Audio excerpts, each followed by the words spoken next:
দেশের 8টি সারা শিক্ষা বোর্ডের অধীন 2026 সালের এইচএসসি পরীক্ষা, আলিম পরীক্ষা ও সমমানের পরীক্ষা পূর্ণাঙ্গ পাঠ্যসূচি বা পুরো সিলেবাসে অনুষ্ঠিত হবে। জাতীয় শিক্ষাক্রম ও পাঠ্যপুস্তক বোর্ডের এনসিটিবি এক প্রজ্ঞাপনে এ কথা বলা হয়েছে। দরকারি তথ্য। 1.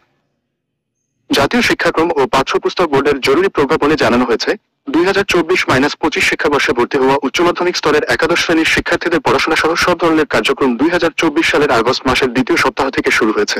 2.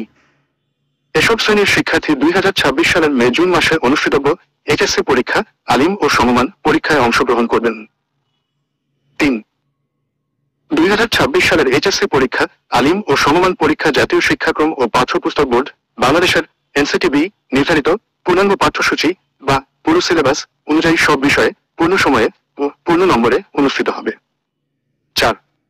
সারা দেশের সব 8টি শিক্ষা বোর্ড ও সংশ্লিষ্ট সব প্রতিষ্ঠানগুলোকে অবহিত করা সহ প্রয়োজনীয় ব্যবস্থা গ্রহণের জন্য বিশেষভাবে অনুরোধ করা হয়েছে।